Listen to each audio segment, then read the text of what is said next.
وعلی آلک واصحابک یا نور اللہ نویت سنت الاعتکاف۔ پیارے پیارے اسلامی بھائیوں، اللہ پاک کے آخری نبی رسول ہاشمی صلی اللہ تعالی علیہ وآلہ وسلم نے ارشاد فرمایا، جسے کوئی سخت حاجت درپیش ہو اسے چاہیے کہ مجھ پر کثرت سے درود شریف پڑھے، کیونکہ درود پاک دکھ، درد اور مصیبتوں کو دور کرتا اور رزق میں اضافہ کرتا۔ مصیبتیں، پریشانیاں، تکلیفیں یہ آتی رہتی ہیں، کوئی بندہ کسی نہ کسی ڈیفیکلٹی میں ہوتا ہی ہے۔ یہ بھی ایک بات آج سمجھ لو، بعض اوقات کسی کے چہرے کی مسکراہٹ، کسی کا شاندار گھر، کسی کی گاڑی، کسی کا کاروبار، کسی کا دنیا بھر میں سفر کرنا دیکھ کر بندہ کہتا ہے یہ بڑا خوشحال ہے، میں پریشان، یہ خوشحال۔ ایسا نہیں ہوتا۔ ہر بندے کے دکھ، درد الگ الگ قسم کے ہوتے ہیں۔ اگر پیسوں سے سارے دکھ دور ہو سکتے ہوتے ہیں نا تو پھر کوئی مالدار دکھی نہ ہوتا۔ ایسا نہیں ہوتا۔ کسی کو پیسوں کا پرابلم ہے، ہمیں لگتا ہے پیسہ ہی سب سے بڑا پرابلم ہے، کسی کا پیسہ ہی اس کے لیے پرابلم بن جاتا ہے۔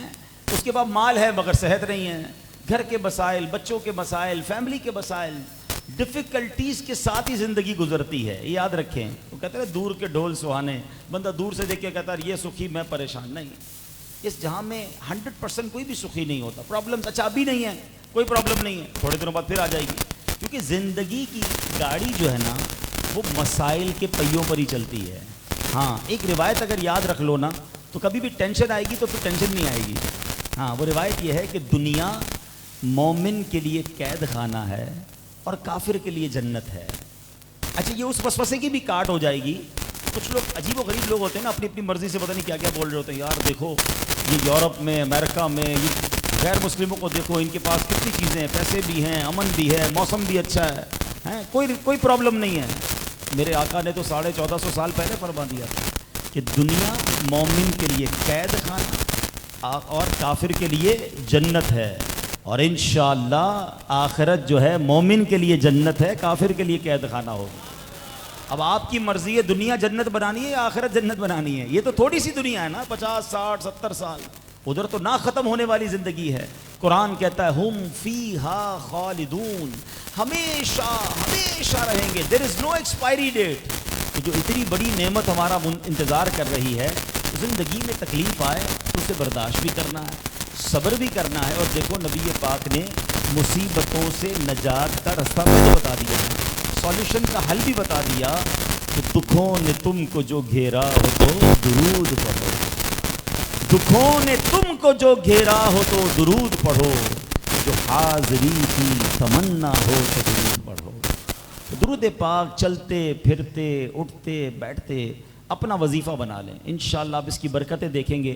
اللہ کریم مجھے بھی اور آپ کو بھی کثرت سے درود پاک پڑھنے کی توفیق عطا فرمائے۔ آئیے مل کر ایک بار محبت کے ساتھ درود پاک پڑھ لیں۔ صلو علی الحبیب صلی اللہ تعالی علی محمد صلی اللہ علیہ وسلم۔ امام حسن بصری رحمۃ اللہ تعالی علیہ تابعی بزرگ ہیں۔ آپ نے کئی صحابہ کرام کی زیارت کی ہے، اور شیر خدا باب العلم مولا علی شیر خدا کرم اللہ تعالی وجہ الکریم سے آپ نے وضو کا طریقہ بھی سیکھا ہے۔ اتنا صحابہ کرام سے انٹریکشن آپ کر رہا، اتنا بڑا مقام امام حسن بصری کا۔ مگر آپ کی زندگی کا ایک عجب پہلو آپ کے سامنے بیان کرنے جا رہا ہوں۔ امام حسن بصری بڑے خوف خدا والے، عاجزی اور انکساری والے، اللہ پاک نے آپ کی زبان میں بڑی تاثیر رکھی تھی، بڑی حکمت بھری باتیں کیا کر رہے تھے، باتیں فرمایا کرتے تھے۔ ایک مرتبہ بیان کر رہے تھے، آپ کے بیان کا عالم یہ تھا کہ باب مدینۃ العلم مولائے کائنات مولا علی کرم اللہ تعالی وجہ الکریم نے جب آپ کا بیان سنانا تو بیان سن کر فرمایا سبحان اللہ، یہ صدیق کا کلام ہے۔ جس کے بیان کی تعریف مولا علی کریں، اس شخصیت کے مرتبے کا عالم کیا ہوگا۔ اب میں اس شخصیت کے زندگی کا ایک عجب پہلو آپ کے سامنے رکھنا چاہتا ہوں۔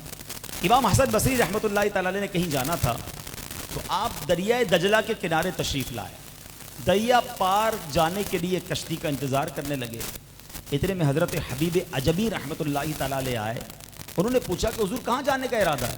آپ نے فرمایا دریا پار جانا ہے، کشتی کا انتظار کر رہا ہوں۔ تو حضرت حبیب اجمی نے کیا کہا؟ اللہ پر توکل کیجئے اور دریا پار کر لیجئے. یہ کہہ کر حضرت حبیب اجمی نے دریا کے اوپر چلنا شروع کر دیا اور چلتے چلتے دریا کنارے پر دوسرے کنارے پر پہنچ گئے. حضرت امام حسن بصری نے یہ دیکھا تو غش کھا کر زمین پر تشریف لے آئے. جب ہوش آیا تو لوگوں نے پوچھا کہ حضرت یہ آپ کی کیفیت ایسی کیوں ہے، آپ کیوں بے ہوش ہو گئے تھے؟ آپ نے فرمایا حبیب اجمی وہ ہے جو جس نے علم مجھ سے سیکھا ہے، یہ میرا شاگرد ہے، اور آج بغیر کشتی کے اسے دریا پار کرتے دیکھا تو مجھے قیامت کا منظر یاد آ گیا. جب روز قیامت پل صراط جہنم کی پشت پر لگایا جائے گا، اس سے گزرنے کا حکم ہوگا.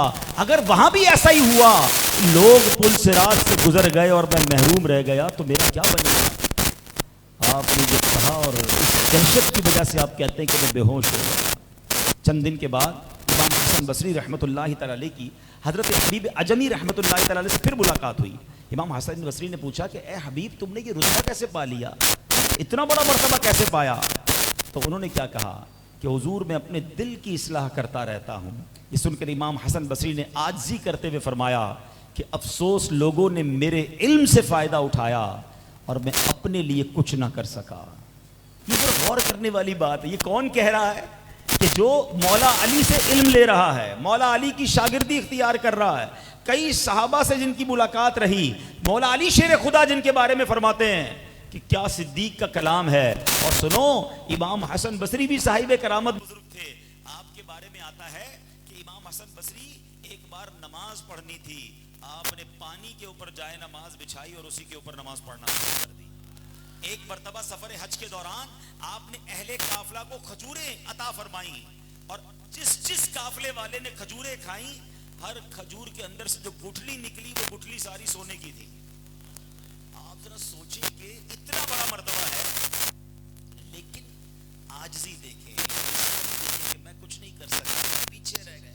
اچھا، اللہ والوں کی ایک اور بڑی کمال کی عادت کہ ہر چیز کے اندر وہ آخرت کا پہلو تلاش کر لیتے تھے، اپنے لیے عبرت کا سامان کر لیتے تھے. مگر آج ہمارے عبرت کی بات بھی ہو جائے ہم پھر بھی عبرت نہیں لیتے، پھر بھی میسج نہیں لیتے. اب مثال دیتا ہوں، ابھی تھوڑی دیر پہلے ہم نے جنازہ پڑھا، ٹھیک ہے، ایک جنازہ پڑھ کے آئے، ایک سویم کے اجتماع میں موجود ہیں. یہ سب کیا ہے؟ یہ عبرت کے مقام نہیں ہے. ہم کسی ولیمے میں کسی کی ولادت کی خوشی میں جمع نہیں ہوئے، کوئی بچہ پیدا ہوا ہے دنیا میں آیا اس لیے جمع نہیں ہوئے، کوئی چلا گیا ہے ہم اس لیے جمع ہوئے ہیں. اس سے بڑا الارم کیا ہوگا؟ اللہ کریم ہماری بہن ام کاظم کو جنت میں اعلیٰ مقام عطا فرمائے. اس بیچاری کے بارے میں تو پتہ چلا کہ بڑا عرصہ وہ بیمار رہیں. اللہ اس بیماری کو ان کے گناہوں کا کفارہ بنائے، درجات کی بلندی کا سبب بنائے. ان کے گھر والوں کو، بالخصوص ہمارے فیصل بھائی جو اس مسجد کے لیے بڑی کاوشیں کرتے ہیں، اللہ ان کو صبر دے، صبر پر اجر عطا فرمائے. لیکن دیکھیں، ایکچولی یہ وہ ٹائم ہوتا ہے جس میں میں اور آپ اپنے لیے کوئی میسج لیں. اگر ابھی بھی غفلت سے نہیں جاگیں گے تو پھر کب جاگیں گے؟ اللہ والے ایسا موقع ہوتا نہیں تھا. اب دیکھیں نا، وہ دریا کے اوپر سے گزر گئے. بندہ کہہ سکتا تھا میرا ہی شاگرد ہے، میں نے سکھایا اس کو. نہیں، آپ کہتے ہیں یہ گزر گیا، میں رہ گیا، کہیں پل صراط پہ بھی ایسا نہ ہو جائے. اللہ اکبر. کبھی ہم نے سوچا کہ ہمارے ساتھ پل صراط پر کیا ہوگا؟ کبھی ہم نے سوچا جب ہم قبرستان جاتے ہیں، ہم میں سب قبرستان جا چکے ہوں گے، سب نے قبریں دیکھی ہوں گی، کئیوں نے تو میت کو غسل بھی دیا ہوگا، کئیوں نے قبر پہ اپنے ہاتھ سے اتارا ہوگا. اچھا، جو کھڑے رہ کے تماشائی ہوتے ہیں نا، کچھ کرتے کراتے نہیں ہیں، وہ بھی جب میت پر سلیبے وغیرہ لگائی جاتے ہیں تو پیچھے سے آواز لگا رہے ہوتے ہیں، یار ذرا یہ کونا خالی رہ گیا ہے، ذرا اس کو بھی پتھر لگا دو، اس کو بھی بند کر دو، تاکہ قبر میں کوئی ایک سوراخ بھی باقی نہ بچے کہ روشنی چلی جائے. کبھی سوچا کہ جب میں قبر میں جاؤں گا تو یہی میرے دوست، یہی میرے رشتہ دار کہہ رہے ہوں گے، یار دیکھو یہ سوراخ باقی رہ گیا ہے، اس کو بند کر دو، کوئی ایک سوراخ باقی نہیں چھوڑے گا، اور ہمیں قبر میں اتار کر منو مٹی تلے دفنا کر آ جائیں گے.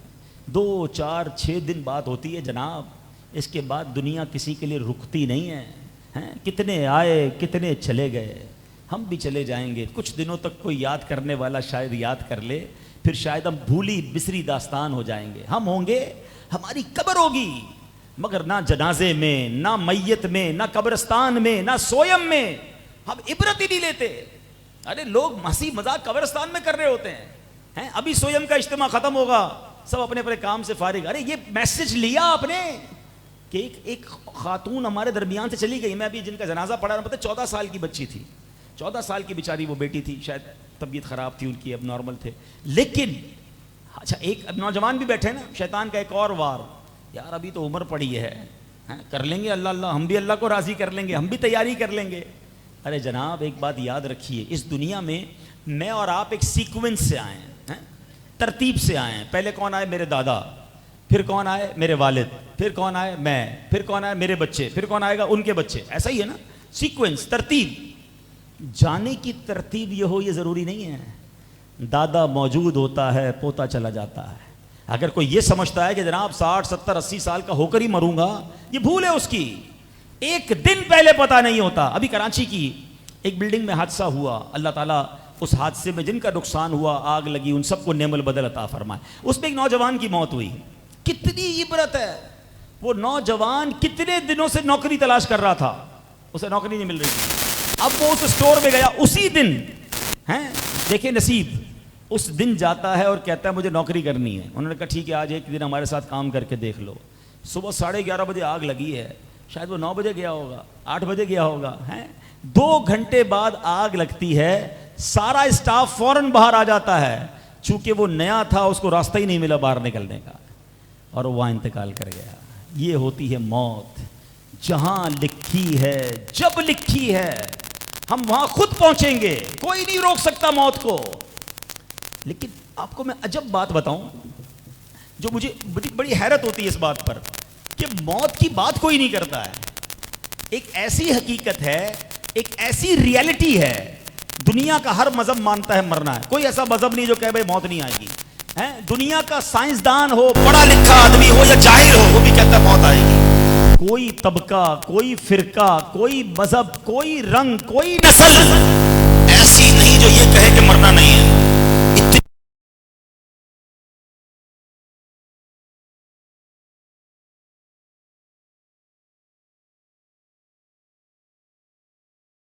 لیکن موت پر بات کوئی نہیں کرتا ہے, مرنے کی پر بات کوئی نہیں کرے گا, قبر کے اوپر بات کوئی نہیں کرے گا. اب مثال دیتا ہوں, گرمیاں آ رہی ہیں, چھٹیاں آ رہی ہیں, کچھ لوگ پلان کر رہے ہوں گے یار باہر چلنا ہے گھومنے پھرنے, کوئی پاکستان ٹور کی بات کر رہا ہوگا, کوئی باہر کی کر رہا ہوگا. اچھا دوستوں میں بیٹھیں گے,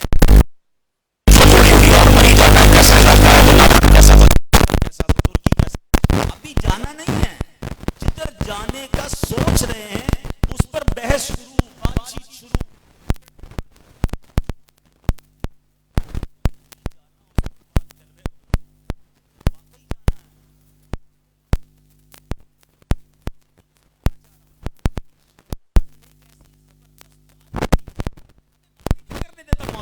ہم دوست یار بیٹھتے چائے پینے, ساری دنیا کے موضوع پر بات کریں گے. آج کل تو سب کے پاس ایک ہی موضوع ہے, بڑی مہنگائی ہو گئی ہے, ہر بندے کی بات کرنی ہے.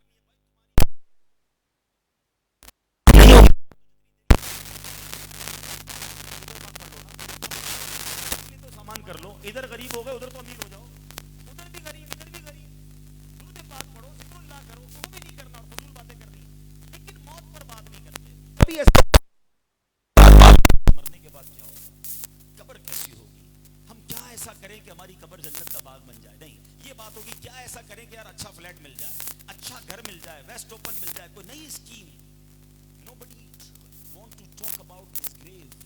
کوئی بھی تیار نہیں ہوتا موت پر بات کرنے کے لیے. یہ غور کرے کیوں نہیں ہوتا. ہم دنیا میں ہر موضوع پر بات کرتے ہیں, لیکن جو حقیقت ہے اس پر بات ہی نہیں کرتے. یہ شیطان ہے جو آپ کو نہیں کرنے دے گا بات, کیونکہ آپ جتنا موت پر بات کریں گے نا, آپ موت کی تیاری میں لگ جائیں گے, آپ توبہ کریں گے, آپ گناہ سے بچیں گے. روایتوں کا مضمون ہے, ترغیب دلائی گئی ہے کہ بندہ خوشی میں جو روزہ 20 بار موت کو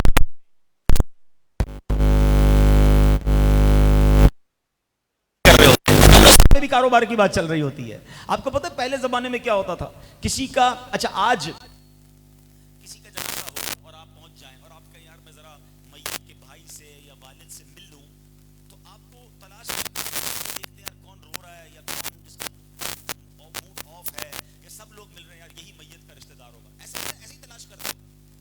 پہلے کے زمانے میں یہ ڈھونڈ نہیں سکتا تھا بندہ کہ میت کا رشتہ دار کون ہے, سارے کے سارے لوگ رو رہے ہوتے تھے جنازے میں. وہ جنازے میں آتے تھے ان کو اپنی موت یاد آ جاتی تھی, وہ سب رونے لگ جاتے تھے. مگر آج کیا برا حال ہو گیا. مطلب میں یہ جملہ کہتے ہوئے مجھے اپنے پہ شرم آ رہی ہے کہ آج ہمارے جنازوں میں موبائل چوری ہوتے ہیں. عبرت تو دور کی بات ہے, کاندھا دیتے ہوئے اعلان ہوتا ہے کہ جنازے کو کاندھا دیجئے گا, موبائل فون کا خیال بھی رکھیے گا. اس سے بڑی بے حسی کیا ہوگی یار. یہ وقت تو آنسو بہانے کا, اپنی موت کو یاد کرنے کا تھا, مگر ایسے بھی سخت دل ہیں کہ وہ کاندھا دینے والے کے جیب سے بھی موبائل نکالتے ہیں. اللہ اکبر. مرنا نہیں, کیا کرو گے یہ تھوڑے پیسے.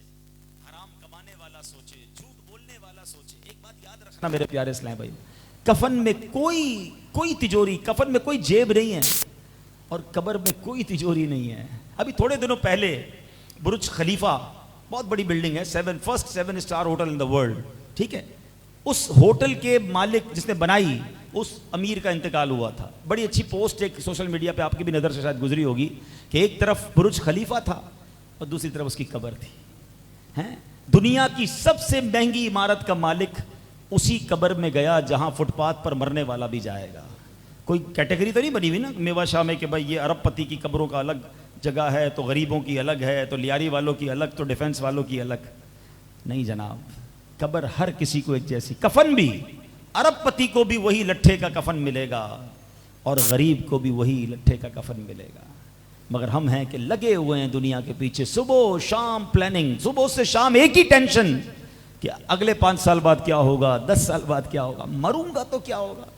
ابھی بھی ہو سکتا ہے, میں آپ کو صحیح بتا رہا ہوں, میں اس کے علاوہ کسی موضوع پہ بیان کر رہا ہوتا نا, خوب نعرے لگ رہے ہوتے, لوگ بڑے خوش چہرے بھی بڑے, ابھی کئی لوگ بور ہونا شروع ہو جائیں گے, کیا یار یہ مولانا صاحب نے پھر مرنے کی باتیں شروع کر دی. ہم دعوت اسلامی والے تو ویسے ہی بدنام ہیں, لوگ کہتے ہیں یار یہ بہت ڈراتے ہیں, مرنے کی بات کرتے ہیں, قبر کی بات کرتے ہیں. تو چلو جناب ہم نہیں کریں گے مرنے کی بات, تم مرنے سے بچ جاؤ گے, ہم قبر کی بات چھوڑ دیتے ہیں, تم قبر میں جانے سے بچ جاؤ گے, پھر کیوں نہیں بات کرنی ہے. میں اس دنیا میں 60-70 سال رہنا, اتنی تیاری, کبھی سوچا قبر میں کتنا رہوں گا. فرام دا ڈے ون حضرت آدم علیہ السلام کو اپروکس کم و بیش 7000 سال سے زیادہ عرصہ ہو گیا ہے. 7000 سال سے لوگ قبر میں جا رہے ہیں, قبر میں ہیں. ہمیں نہیں پتا ہم کتنے 100 کتنے 1000 سال قبر میں رہیں گے. عقل مند کون ہے آپ بتا دو کہ جو جتنا عرصہ قبر میں رہنا اتنی قبر کی تیاری کرے, جتنا عرصہ دنیا میں رہنا اتنی دنیا کی تیاری کرے, مگر نہیں کرتے. پلیز ایسا نہ کرو, یہ بہت بڑی بھول ہے ہماری. اچھا ٹریول پر جانا ہے, کہیں پلان کر دیا گیا 15 دن کے لیے جانا ہے, 1 مہینہ, ابھی ماشاءاللہ کئی لوگ حج پہ جائیں گے, اللہ ہم سب کو بھی حج کا سفر نصیب فرمائے. 5 دن کے لیے جانا ہے ہینڈ بیگ, 15 دن کے لیے جانا ہے بڑا بیگ, مہینے 2 مہینے کے لیے جانا ہے 2-3 بیگ. یہی ہوتا ہے نا, جتنا سفر اتنا سامان. اچھا اب تو کیا کرتے ہیں یار, رہیں گے کدھر, 5 دن رہنا ہے, 5 راتیں. ذرا انٹرنیٹ پر سرچ کرو کون کون سے ہوٹل ہیں. اچھا ہوٹل میں بھی اب کیا ہو گیا ہے, تصویر بھی دیکھیں گے, ہوٹل کے ریویو بھی پڑھیں گے. یار لوگ جو رہ کر گئے انہوں نے کیا بتایا, یہ ہوٹل کے ذرا ریویو اچھے ہونا, پھر اس ہوٹل میں کمرہ بک کریں گے. یار 5 راتیں رہنا ہے تمہیں, جدھر 5 راتیں رہنا ہے وہ ہوٹل بھی چیک کر رہے ہو, کمرہ بھی چیک کر رہے ہو, ریویو بھی چیک کر رہے ہو. جدھر قیامت تک اکیلے سونا ہے, کوئی چیکنگ کی کہ آرام ہوگا کہ نہیں. ریویو کیا ہیں, قبر میں جو گئے ان کے ریویو کیا ہیں, اب میں بتاتا ہوں ریویو کیا ہے. اللہ کے حبیب صلی اللہ تعالی علیہ وسلم فرماتے, جس کا مضمون ہے قبر 2 طرح کی ہوتی ہے, کوئی تیسرا آپشن نہیں ہے. شہر کراچی میں 10 قسم کے آپشن ہیں گھروں کے, ہیں بہت غریب گھر, جھوپڑ پٹی جس کو ہم کہتے ہیں, جھوپڑیوں والے, جھوپڑیاں دیکھ کے لگ جاتے ہیں بیچارے کھانا بدوش غریب ہیں. اس کے بعد لوور مڈل کلاس, کئی ایریاز ہیں ہمارے, لیاری ہے, اورنگی ٹاؤن ہے. پھر مڈل کلاس ہمارے خارادر آ جاتا ہے, گارڈن آ جاتا ہے. پھر اپر مڈل کلاس, اور آگے جائیں تو بھائی بہادر آباد آ گیا. پھر اپر کلاس اور ڈیفینس, جناب اور بڑی سوسائٹیز. آپ کو علاقہ دیکھ کر پتہ چل جاتا ہے کہ ادھر کس لیول کے لوگ رہتے ہیں. مکان دیکھ کر پتہ چل جاتا ہے مکین کی کیا کیفیت ہے, مگر قبر دیکھ کر پتہ نہیں چلے گا. ساری قبریں قبرستان میں ایک جیسی. ہمیں نہیں پتہ کون سی قبر جنت کا باغ ہے اور کون سی قبر جہنم کا گھڑا. کچھ لوگ بڑی اوپر سے خوبصورت قبریں بناتے ہیں, وہ پھول بھی لگا دیے, ماربل بھی لگا دیے. آپ اوپر سے کچھ بھی کر لیں, اگر اللہ ناراض ہے نا تو اندر آگ اور بچھو آ جائیں گے. اوپر کچھ بھی نہ ہو اور رب راضی ہے تو قبر گلزار بن چکی ہوگی. اندر قبر اچھی ہو اس کی فکر کرو. وہ ایک جملہ سنا ہوگا ہم نے بچپن سے, قبر کا حال مردہ جانے. ہاں یہ جملہ بڑا عبرت والا ہے. اچھا اس سے بھی کبھی عبرت نہیں لی ہوگی, یہ کئی محاورے میں استعمال کرتے ہوں گے کہ قبر کا حال تو مردہ جانے. او سوچو تم بھی قبر میں جاؤ گے, حال پھر تم ہی جانو گے, باہر والوں کو نہیں پتہ چلنا. ہاں زندگی ایسی گزارو کہ قبر گلزار بن جائے, قبر جنت کا باغ بن جائے. ادھر اکیلے مار نہ پڑے, کیڑے نہ آ جائیں, ادھر جائیں تو نم کا نومۃ العروس کا مجدہ مل جائے. پتہ ہے کیسی کیسی نیند ہوگی. ہاں جب اللہ جس سے راضی ہوگا نا, جب وہ قبر میں جائے گا تو حدیث کے الفاظ ہیں, روایتوں میں یہ مضمون ملتا ہے کہ اس سے کہا جائے گا, مردے سے کہا جائے گا, نم کا نومۃ العروس, سو جا کہ جیسے دلہن سوتی ہے. ہاں زمین کے اوپر کام, ایسا کام کہ زمین کے اندر آرام. ایسا کام کر لو زمین کے اوپر, اللہ کو راضی کرنے والے ایسے کام کر جاؤ کہ جب قبر کے اندر جاؤ نا تو ارشاد ہو جائے کہ میرے بندے نے بڑی راتیں جاگی, بڑے دن محنت کی ہے, اب میرے بندے سو جا جیسے دلہن سوتی ہے.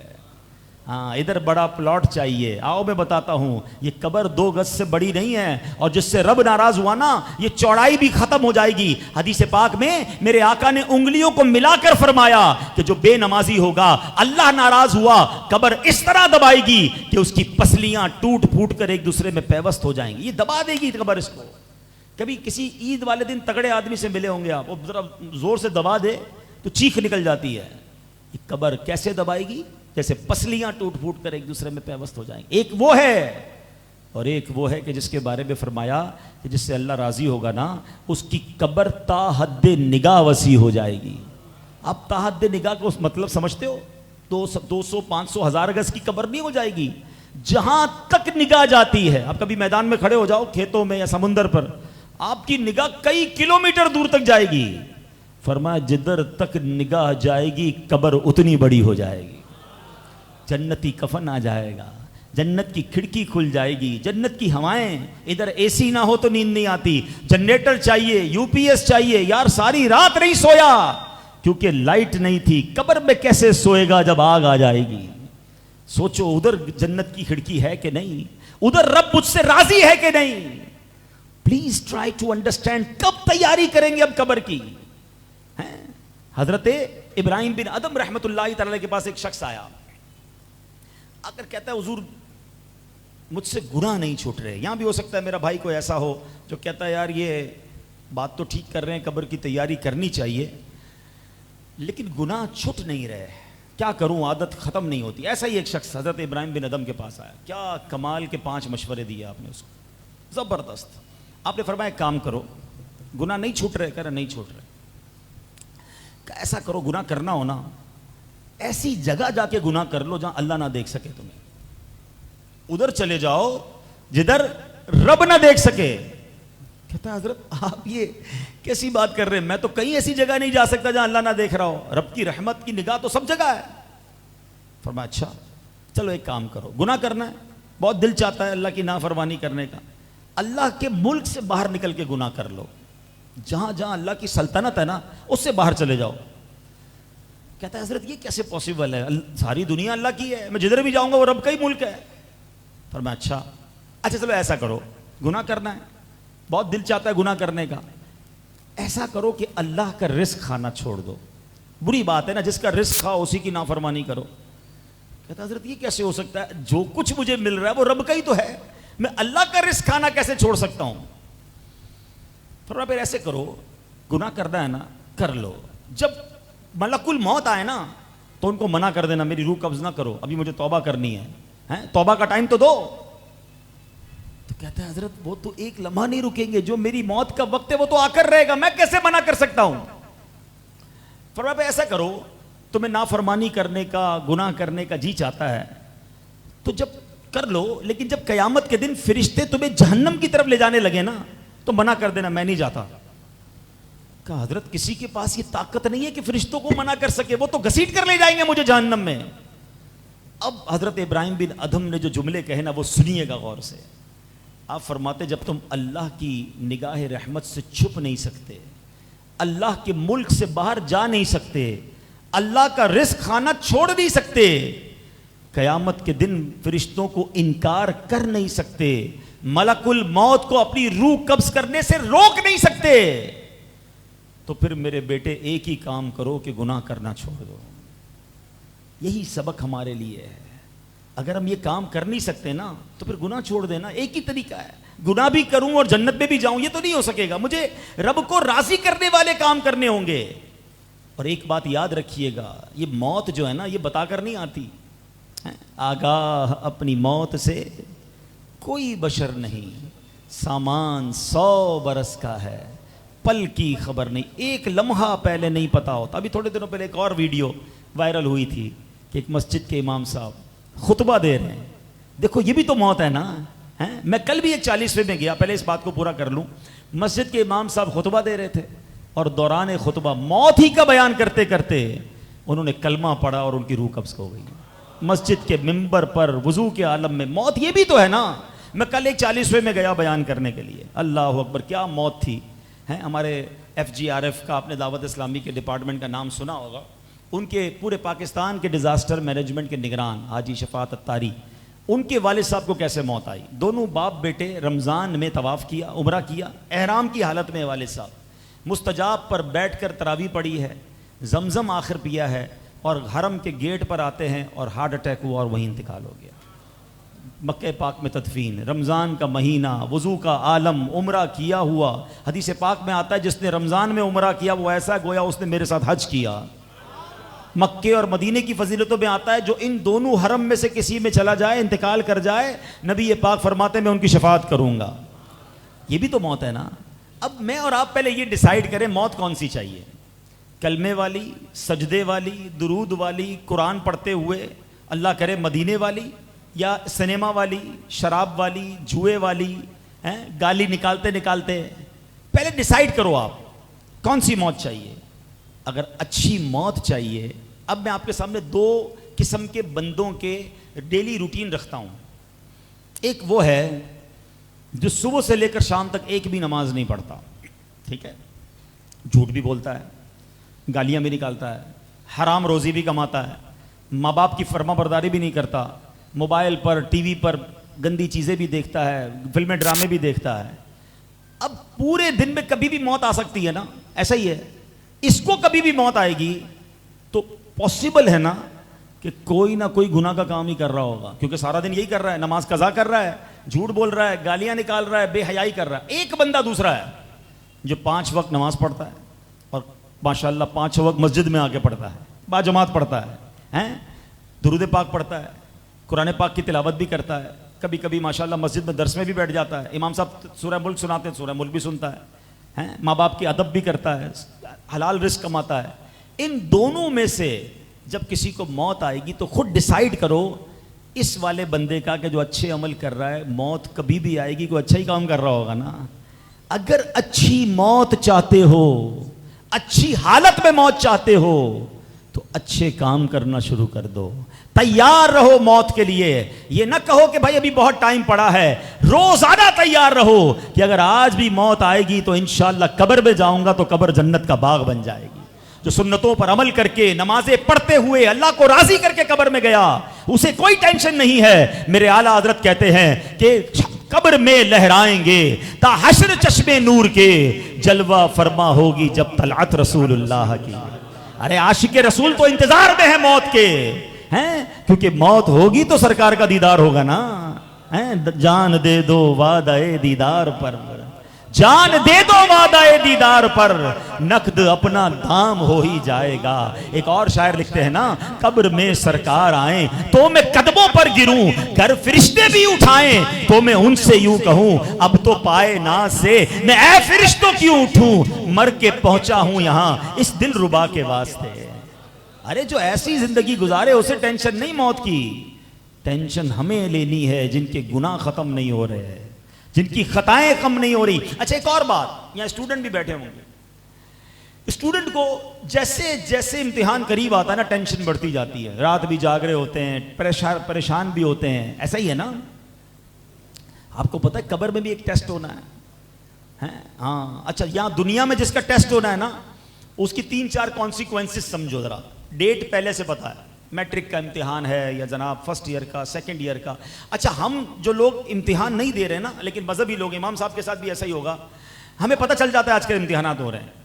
کیسے؟ ہمارے گھر میں کوئی بچہ نہیں بھی اوپری پتہ چل جاتا ہے، ہمیں پرچیاں آنا لگ جاتی ہیں، حضرت وہ امتحان کے لیے ذرا کامیابی کے لیے دعا کر دے، خاص دعا کر دیں. بچہ ہمیں سمجھ آ جاتی ہے جناب سیزن آ گیا امتحان کا، بچوں کو ٹینشن شروع ہو گئی ہے، مسجد میں بھی آنا شروع ہو گئے ہیں کیونکہ امام صاحب سے دعا کرانی. بہت کم، میری تو پتہ نہیں 50 کے قریب عمر ہونے والی ہے، ایک آدھی پرچی کوئی آئی ہو وہ بھی میرے شاید بیان کے بعد ہی آئی ہوگی کہ کوئی پرچی آ جائے کہ قبر کے امتحان کے لیے بھی دعا کرتے ہیں پاس ہو جاؤں. کبھی اس کی ٹینشن نہیں ہوئی. اچھا ڈیٹ پہلے سے پتا ہے، ٹھیک ہے. امتحان میں فیل ہو گئے تو آپ کو سپلیمنٹ پیپر کا موقع ملتا ہے. سپلیمنٹ میں بھی فیل ہو گئے تو 1 سال دوبارہ پڑھنا پڑتا ہے. امتحان کا رزلٹ بعض اوقات مہینے، 2 مہینے، 4 مہینے بعد آتا ہے. یہ 4 باتیں یاد رکھیے گا، ٹھیک ہے. یہ ہے دنیا کا امتحان. اب میں بتا رہا ہوں قبر کا امتحان، جس کی ڈیٹ کسی کو نہیں پتا ہے. آج بھی ہو سکتا ہے، ہم میں سے کوئی بھی آج بھی قبر میں جا سکتا ہے، جیسے ہی جائے گا امتحان ہو جائے گا. نمبر 1 اس کی ڈیٹ پتا ہے، اس کی ڈیٹ نہیں پتا. نمبر 2 اس کے کوشچن نہیں پتا ہے. کوشش کرتے ہیں 5 سالہ گیس پیپر، 10 سالہ گیس پیپر. قبر کا امتحان دیکھو کیسا نرالا ہے. اس کا امتحان کے پیپر آؤٹ ہے. سوال 3 ہیں، سب کو پتا ہے، جواب بھی پتا ہے. مر ربک کا پہلا سوال، ما دینک کا تیرا دین کیا ہے دوسرا سوال، ما کنت تقول فی حق ھذا الرجل ایک پیارا چہرہ دکھایا جائے گا، پوچھا جائے گا بتاؤ یہ کون ہے، اور تینوں کا جواب بھی ہمیں پتا ہے. مر ربک کا ربی اللہ، رب میرا رب اللہ ہے، ہم سب کا رب اللہ ہے. ما دینک کا دین یہ الاسلام، دین میرا اسلام ہے. اور وہ جو چہرہ دکھایا جائے گا ہمارے پیارے آقا کا چہرہ ہوگا. ہم کہیں گے کہ ہوا رسول اللہ، ہمارے آقا علیہ الصلوۃ والسلام ہے. سوال بھی پتا، جواب بھی پتا. مگر کمال یہ ہے کہ ہر بندہ جواب نہیں دے سکے گا. آج جس کو جواب پتا بھی ہے نا وہ بھی نہیں دے سکے گا. جواب وہی دے سکے گا جس سے رب راضی ہوگا. یہ انوکھا پیپر ہے کہ سوال اور جواب آؤٹ کر دیے کہ کر لو یاد. ایکچوئل امتحان کی تیاری سوال جواب یاد کرنا نہیں ہے. اس امتحان کی تیاری یہ ہے کہ رب کو راضی کر کے ایمان لے کر قبر میں جانا ہے. اچھا اب دنیا کے امتحان میں فیل ہو گئے تو سپلیمنٹری پیپر. قبر کے امتحان میں کوئی سپلیمنٹری نہیں ہے. ادھر فرشتے سوال پوچھیں گے، کسی نے امتحان میں فیل ہو گیا ختم. ادھر 1 سال کا دوبارہ کلاس پڑھنی پڑ جائے گی، یہی ہوتا ہے نا. لیکن ادھر کیا ہوگا؟ امتحان میں فیل ہوا اور جہنم کی کھڑکی کھول دی جائے گی، قیامت تک کے لیے مارا جائے گا. بتاؤ کون سا امتحان زیادہ سینسٹیو ہے، کون سا امتحان زیادہ کروشل ہے؟ دنیا کے امتحان کے لیے اسٹوڈنٹ کو نیند نہیں آتی ہے، والدین پریشان، ٹیوشن لگائی جا رہی ہے، سب مل کے تیاری کر رہے ہیں. کبھی ایک رات ایسی زندگی میں گزری ہو کہ نیند اس لیے نہ آئی کہ قبر میں اکیلا کیسے امتحان دے سکوں گا؟ نہ کرو ایسی غفلت پیارے اسلامی بھائیو. آج آئے ہو ماشاءاللہ بڑی تعداد میں بخاری مسجد میں.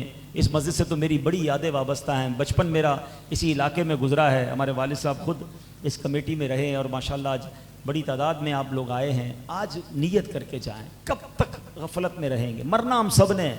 ہاں کوئی آج چلا جائے گا، کوئی کل جائے گا، رہنا کسی نے نہیں ہے، جانا ہم سب نے، اور قبر میں جانا ہے. تیاری کرو کہ وہ قبر روشن ہو، وہ قبر شاندار ہو جائے. قرآن پاک کی 2-3 آیتیں میں آپ کو سناؤں پھر اپنا بیان ختم کرتا ہوں. کیسی چوٹ کرنے والی آیتیں ہیں. قرآن فرماتا ہے 30ویں پارے میں سورہ شمس، قد افلح من زکاہا وقد خاب من دساہا. کیا کہتا ہے قرآن؟ بے شک مراد کو پہنچا جس نے اپنے نفس کو ستھرا کیا. قد افلح من زکاہا، کامیاب ہو گیا جس نے اپنے نفس کو ستھرا کر لیا. مگر آگے فرمایا وقد خواب من دساہا، اور نامراد ہوا جس نے اپنے نفس کو یعنی اپنے آپ کو گناہوں میں چھپا لیا. ان 2 آیتوں میں کلیئر کر دی نا بات. کامیاب کون ہے؟ سب صاف ستھرا ہو جائے. آج نیت کر لو، کچھ بھی ہو جائے، کچھ بھی ہو جائے، آج کے بعد ہماری کوئی نماز قضا نہیں ہوگی. پکی نیت بنتی ہو نا تو ہاتھ اٹھا کر ایسا نعرہ لگاؤ کہ شیطان بھی ادھر سے بھاگ جائے. آج کے بعد ہماری کوئی نماز قضا نہیں ہوگی، حرام روزی کے قریب بھی نہیں جائیں گے، نبی پاک کی سنتوں پر عمل کرنے کی بھرپور کوشش کریں گے، جھوٹ نہیں بولیں گے، فلمیں ڈرامے نہیں دیکھیں گے، گانے باجے نہیں سنیں گے. تو یہ اگر آپ پکی نیت کر لو نا تو پھر انشاءاللہ آپ قبر روشن کرنے والے کام کرنے میں لگ جاؤ گے. اور اچھا یہ نیتیں پہلی بار نہیں ہوئی ہیں, ہاں یہ بھی بتا دو, یہ نیتیں کئی بار ہم نے کی ہیں, پھر گناہ میں پڑ جاتے ہیں. تھوڑی دیر تک اثر رہتا ہے, ہو سکتا ہے ابھی تھوڑی دیر بعد بات ہوگی یار بیان بڑا اچھا تھا, بہت ذرا مزہ بھی آیا ہے, اس کے بعد پھر وہی روٹین, پھر شاید کسی کی فجر بھی قضا ہوگی, ہو سکتا ہے آج رات بھی وہ فلمیں ڈرامے دیکھ رہا ہوگا. تو بھائی بیان سے کیا سیکھا آپ نے؟ یہ وجہ پتہ کیا ہے اس کی؟ اگر آپ اس کو ذرا ڈیپ میں جا کر دیکھیں نا کہ نیتیں کر کے بھی ہم سدھرتے کیوں نہیں ہیں. حالانکہ ہو سکتا ہے اس وقت واقعی دل پر اثر ہوگا جب آپ نے ہاتھ اٹھایا ہے, اس وقت واقعی دل ہوتا ہے, لیکن بعد میں ہم ہٹ جاتے ہیں اس سے. اس کی بڑی وجہ پتہ کیا ہے؟ اس کی بڑی وجہ یہ کہ ہماری صحبت ٹھیک نہیں ہے, ہماری دوستیاں ٹھیک نہیں ہیں. ہمارے دوست ہی ہمیں گناہ میں لے جاتے ہیں, کہتے ہیں کیا ہو گیا بھائی, جمعہ پڑھ لیتا ہے ٹھیک ہے, بار بار مسجد میں کیوں جا رہا ہے. اب اپنے دوست ایسے رکھے ہیں جو مسجد میں جانے پر بھی ہمارا مذاق اڑاتے ہیں, ہمیں گناہوں بھری محفل میں لے جاتے ہیں. ایک بات یاد رکھو, آپ شرابیوں اور جواریوں کے ساتھ بیٹھ کر آپ نیک نہیں بن سکتے. آپ کو نیک بننا ہے تو نیک لوگوں کی صحبت اپنانی ہوگی. ابھی تھوڑی دیر ابھی بتائیں نا, ابھی سارے مسجد میں بیٹھے, کسی کا دل چاہ رہا ہے ابھی فلم دیکھنے کا, بے حیائی کی بات کرنے کا؟ کسی کا بھی نہیں چاہ رہا. کیوں؟ اچھی صحبت.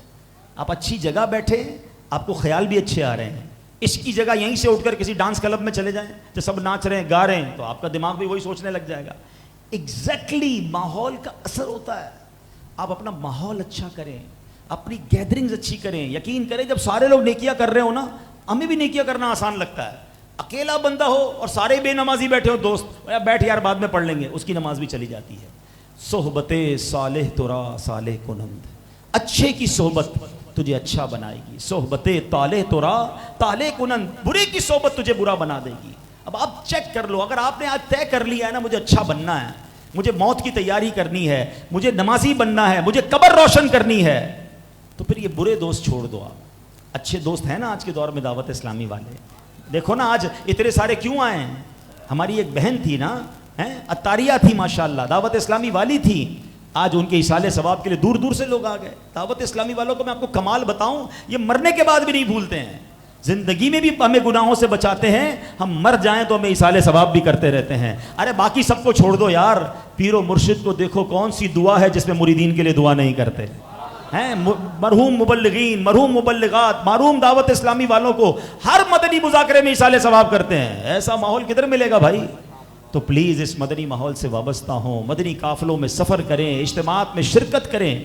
اور ایک اور آخری بات, جن کے مرحومین چلے گئے, فیصل بھائی سے بھی یہ گزارش کروں گا اور باقی لوگوں سے بھی, جو لوگ چلے گئے نا, اب ان کے لیے آپ نے کیا کیا ہے؟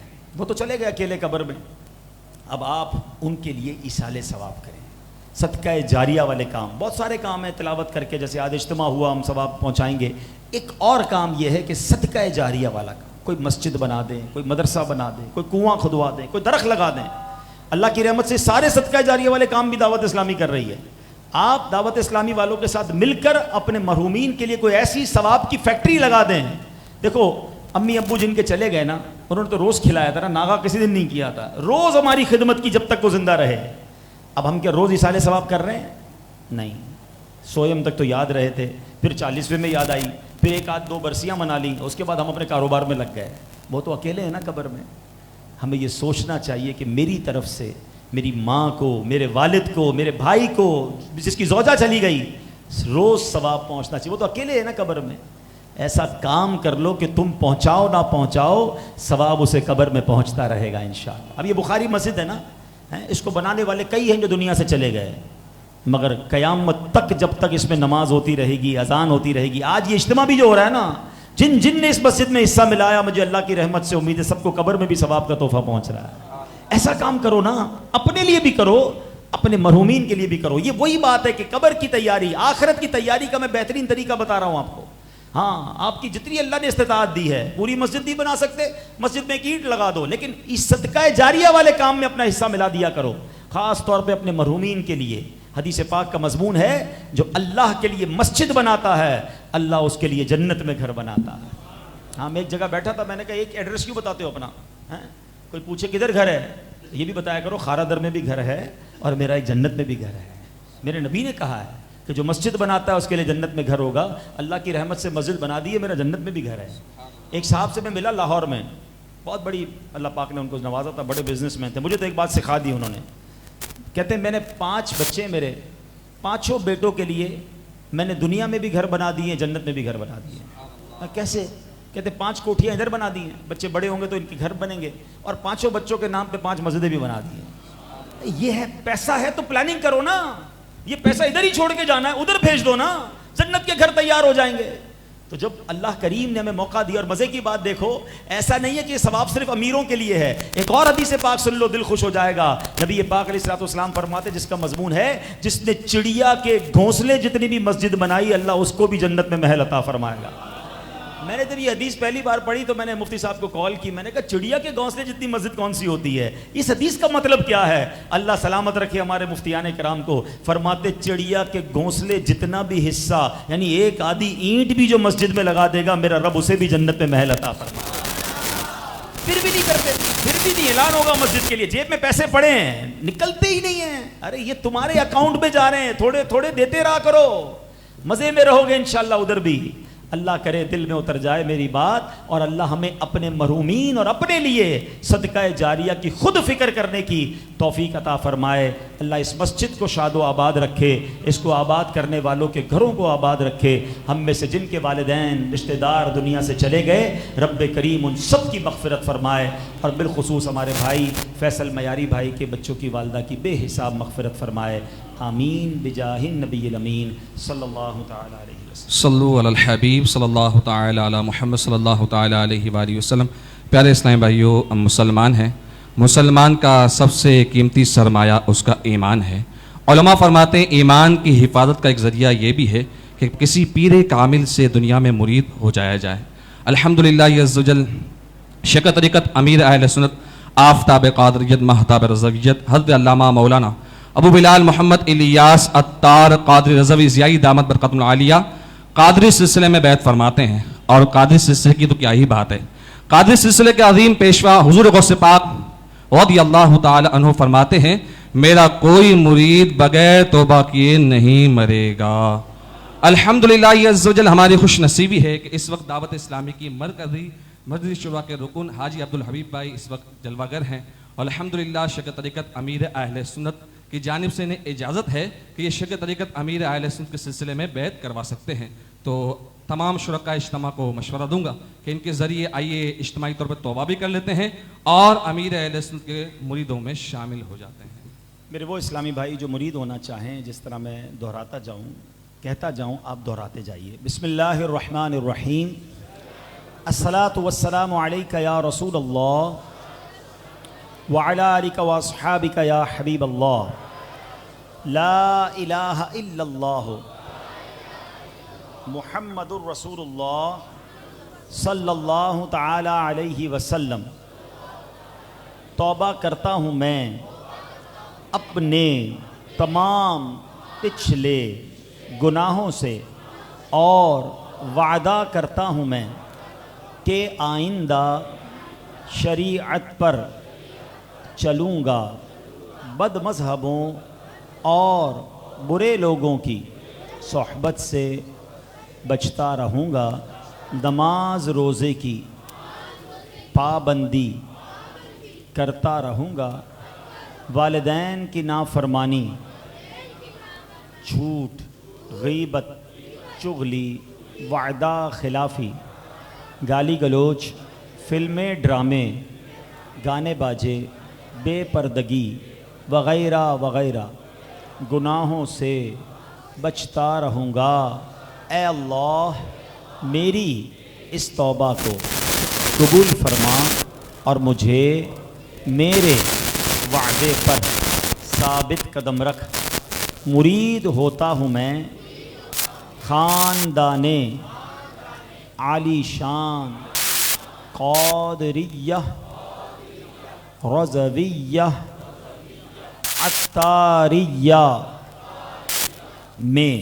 میں نے اپنا ہاتھ آپ کے ذریعے سے شیخ طریقت امیر اہل سنت کے ہاتھ میں دیا, اور ان کے ذریعے سرکار بغداد حضور غوث پاک رضی اللہ تعالی عنہ کے ہاتھ میں دیا.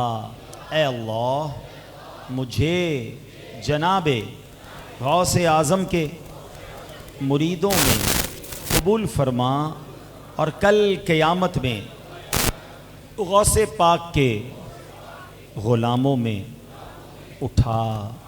صلاۃ والسلام علیک یا نبی اللہ وعلی آلک واصحابک یا نور اللہ۔ تمام اسلامی بھائی اول آخر 3 بار درود پاک پڑھیں، 1 بار سورہ فاتحہ پڑھیں اور 3 بار سورہ اخلاص پڑھ لیں، پھر میری ملک کر دیں۔ الفاتحہ۔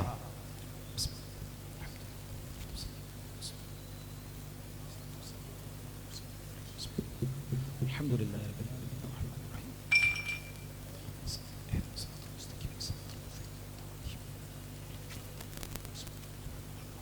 قل هو اللہ احد اللہ الصمد قل هو اللہ احد اللہ الصمد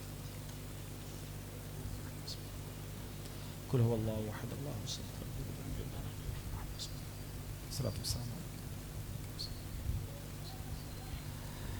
الحمدللہ رب العالمین والصلاۃ والسلام علی سید الانبیاء والمرسلین۔ میرے مولا، ہم سب نے جو تلاوت قرآن پاک کی، ہماری زندگی میں جو ٹوٹے پھوٹے نیک اعمال ہیں، اس کے علاوہ قرآن پاک 9 بار، سورہ یاسین 170 بار، سورہ ملک 185، سورہ مزمل 850 بار، سورہ اخلاص 500 بار، سورہ فاتحہ 500 بار، آیت کریمہ 5000، 70,000 درود پاک، 10,000 استغفر اللہ، اور بہت سارا ایصال ثواب۔ میرے مولا، ان تمام اعمال کا ثواب ہمارے ناقص عمل کے مطابق نہیں، اپنی رحمت کے شایان شان عطا فرما۔ ہم ان تمام اعمال کا ثواب بارگاہ رسالت میں ہدیتاً تحفتاً عقیدتاً پیش کرتے ہیں، قبول فرما۔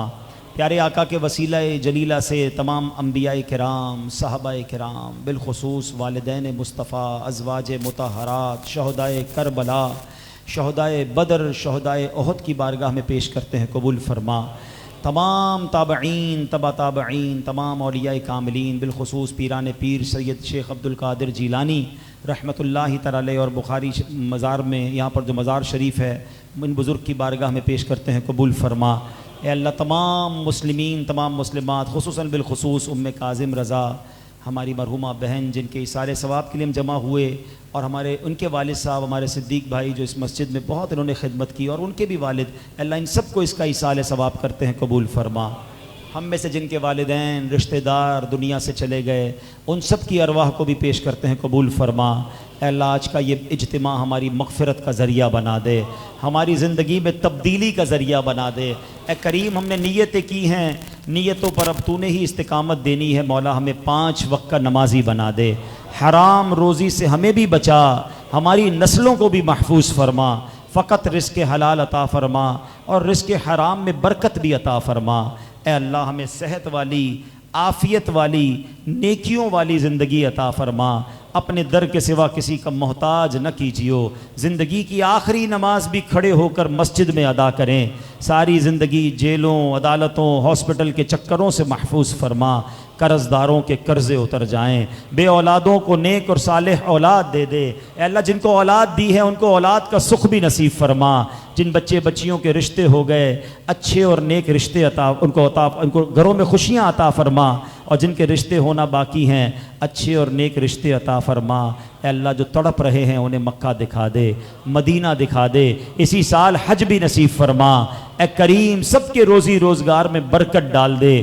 مہنگائی نے کمر توڑی ہے، اے اللہ، اس مہنگائی کے مقابلے میں کریم ہماری روزی میں برکت بھی دے، ہماری طبیعتوں میں قناعت بھی دے، ہمیں سادگی بھی دے، تیری بارگاہ میں شکر بھی نصیب فرما، ناشکری اور بے صبری سے محفوظ فرما۔ مرحومہ ام کاظم کی قبر کو جنت کا باغ بنا دے، جنت الفردوس میں خاتون جنت کا انہیں پڑوس نصیب فرما دے۔ اے کریم، اے کریم، اس مسجد کو شاد و آباد فرما، اس کو آباد کرنے والوں کے گھروں کو آباد فرما۔ اے رب کریم، باران رحمت نصیب فرما، دنیا کی گرمی سے بھی بچا، آخرت کی بھی گرمی سے بچا، دنیا کی آگ سے بھی بچا، آخرت کی آگ سے بھی بچا۔ اے اللہ، ہمیں زوال نعمت سے بچا، عافیتوں کے پھر جانے سے بچا۔ اے کریم مولا، دنیا میں بھی خیر اور آخرت میں بھی خیر ہمارا مقدر فرما۔ ربنا تقبل منا انک انت السمیع العلیم وتب علینا یا مولانا انک انت التواب الرحیم۔ اے میرے مولا، ہماری دعوت اسلامی کو خوب ترقیاں عطا فرما، قبلہ شیخ طریقت امیر اہل سنت بانی دعوت اسلامی کا سایہ ہمارے سروں پر عافیت اور صحت کے ساتھ تادیر قائم و دائم فرما، اور رب کریم تمام علماء اور مشائخ اہل سنت کی خیر فرما۔ ببرکت ان اللہ وملائکتہ یصلون علی النبی یا ایہا الذین آمنوا صلوا علیہ وسلموا تسلیما، صلی اللہ علی النبی الامی وآلہ صلی اللہ علیہ وسلم، صلاۃ و سلاما علیک یا سیدی یا رسول اللہ۔ جب دم واپسی ہو یا اللہ، سامنے ہو روضہ رسول اللہ، اور لب پہ ہو لا الہ الا اللہ محمد الرسول اللہ۔